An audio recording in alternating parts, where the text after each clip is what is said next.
Friends, welcome to my YouTube channel. तो आज हम लोग भौतिकी यानी कि साइंस का 10th का चैप्टर 1 भौतिक यानी कि फिजिक्स का चैप्टर 1 का इम्पोर्टेंट वीवीआई क्वेश्चन जो है उसका अध्ययन करेंगे। टोटल क्वेश्चन जो है पूरा उसी में से क्वेश्चन आएगा। ठीक है, तो ध्यान से देखिएगा, बिल्कुल इजी क्वेश्चन है, ऑब्जेक्टिव। ठीक है, तो क्वेश्चन नंबर 1 देखिए, दाढ़ी बनाने में किस प्रकार के दर्पण का उपयोग किया जाता है। ठीक है, तो जो दाढ़ी जो बनाने में अवतल दर्पण का उपयोग किया जाता है। अब देखिए क्वेश्चन नंबर 2, गोलीय दर्पण में फोकसांतर एवं वक्रता त्रिज्या के बीच संबंध है। जो है फोकसांतर एवं वक्रता त्रिज्या का जो अंतर है F = R/2 है। ठीक है, क्वेश्चन नंबर 3, यदि किसी अवतल दर्पण की फोकस दूरी f तथा वक्रता त्रिज्या r हो तो क्या होगा। ये होगा बी वाला। ठीक है, क्वेश्चन नंबर 4, अवतल दर्पण में परावर्तन के बाद किरण किस बिंदु से होकर गुजरता है। तो परावर्तन के बाद जो बिंदु है f बिंदु से होकर गुजरता है। दर्पण किसी दर्पण से वस्तु को कहीं भी रखने से वस्तु के बराबर आकार का सीधा प्रतिबिंब बनता है तो दर्पण होगा। वो जो सीधा बनेगा तो दर्पण होगा समतल दर्पण। प्रकाश के अपवर्तन के कितने नियम है। परावर्तन एवं अपवर्तन दोनों का 2 नियम होता है। प्रकाश का वर्ण विक्षेपण किस उपकरण से संभव है। जो प्रकाश का जो है वर्ण विक्षेपण प्रिज्म से होकर गुजरता है, तभी तो वर्ण विक्षेपण होता है, तो प्रिज्म हो गया। क्वेश्चन नंबर 8 है, किसी गोलीय दर्पण की वक्रता त्रिज्या 50 सेंटीमीटर है तो उसकी फोकस दूरी होगी। किसी गोलीय दर्पण की वक्रता त्रिज्या 50 सेंटीमीटर है तो उसकी फोकस दूरी होगी 25 सेंटीमीटर। 1 मीटर फोकस दूरी वाले उत्तल लेंस की क्षमता होगी 1D। किसी उत्तल लेंस की फोकस दूरी हमेशा होती है प्लस वैल्यू। प्रकाश का वेग न्यूनतम होता है कांच में।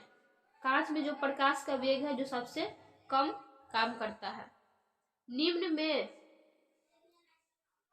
में से कौन सा पदार्थ लेंस बनाने के लिए उपयुक्त नहीं किया जाता है। जल, कांच, प्लास्टिक, मिट्टी।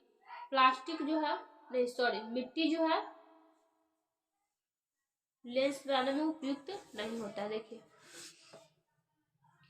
क्वेश्चन नंबर 13, काल्पनिक प्रतिबिंब होता है। काल्पनिक प्रतिबिंब जो है सीधा होता है। किसी दर्पण से हमेशा वस्तु से छोटा प्रतिबिंब प्राप्त होता है तो वो है उत्तल दर्पण में। 4D क्षमता वाले अवतल लेंस की फोकस दूरी होगी 25 सेंटीमीटर। निम्न किसी उत्तल लेंस का फोकस दूरी फोकसांतर 50 सेंटीमीटर है तो उसकी क्षमता होगी +2D। किसी दर्पण से वस्तु का बड़ा प्रतिबिंब बनता है। किसी दर्पण से वस्तु का बड़ा प्रतिबिंब बनता है अवतल दर्पण। 2D क्षमता वाले लेंस का फोकसांतर होता है 30 सेंटीमीटर। प्रकाश के परावर्तन के कितने नियम है। तो बताए थे अभी, अपवर्तन एवं परावर्तन के 2 नियम होते हैं। ठीक है, समतल दर्पण द्वारा बना प्रतिबिंब होता है काल्पनिक। जब प्रकाश की किरण हवा से कांच में प्रवेश करती है तो मुड़ जाती है अभिलंब की ओर, यानी अभिलंब के निकट। किसी दर्पण से आप चाहे कितनी ही दूरी पर खड़े हो, आपका प्रतिबिंब सदैव सीधा प्रतीत होता है। संभव है या तो समतल या तो उत्तल दर्पण सीधा जो प्रतिबिंब बनाएगा। फोटोग्राफी कैमरा का अभिदृश्यक होता है उत्तल लेंस। साइड मिरर के रूप में प्रयुक्त होता है उत्तल दर्पण। एक अवतल दर्पण की फोकस दूरी 10 सेंटीमीटर है तो उसकी वक्रता त्रिज्या होगी 5 सेंटीमीटर। किसी माध्यम के अपवर्तनांक म्यू का मान होता है sin i by sin r। Video को अंत तक ध्यान से देखिएगा। जो ये सब क्वेश्चन है ये सब हमेशा बोर्ड एग्जाम में लड़ता है, ठीक है। तो ये सब आपको ध्यान में रखना होगा। यही सब सिंपल सिंपल क्वेश्चन ऑब्जेक्टिव में आएगा, ठीक है। देखिए, निर्गत किरण एवं अभिलंब के बीच के कोण को कहते हैं परावर्तन कोण, ठीक है। अवतल लेंस का आवर्धन बराबर होता है v बाई u। सरल सूक्ष्मदर्शी में किसका उपयोग होता है? उत्तल लेंस। किसी लेंस के द्वारा सिर्फ काल्पनिक प्रतिबिंब बनता है? उत्तल लेंस। एक उत्तल लेंस होता है किनारों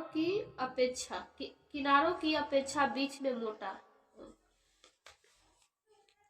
किसी बिंब का वास्तविक तथा समान आकार का प्रतिबिंब प्राप्त करने के लिए बिंब को उत्तल लेंस के सामने कहाँ रखें? फोकस दूरी की दोगुनी पर, ठीक है। किसी बिंब का अवतल दर्पण द्वारा बना प्रतिबिंब आभासी, सीधा तथा बिंब से बड़ा पाया गया वस्तु की स्थिति कहाँ होनी चाहिए? तो वस्तु को जो स्थिति है वो होनी चाहिए दर्पण के ध्रुव तथा मुख्य फोकस के बीच। क्वेश्चन नंबर 34, किसी गोलीय दर्पण तथा किसी पतले गोलीय लेंस दोनों की फोकस दूरियां -25 सेंटीमीटर है। दर्पण तथा लेंस संभवतः है दोनों दर्पण, दोनों अवतल, दोनों लेंस अवतल होगा, ठीक है। परावर्तन के नियम से निर्धारित होता है आपतन कोण, परावर्तन कोण। हाँ, लेंस में मुख्य फोकस की संख्या कितनी होती है? यह 2 होती है।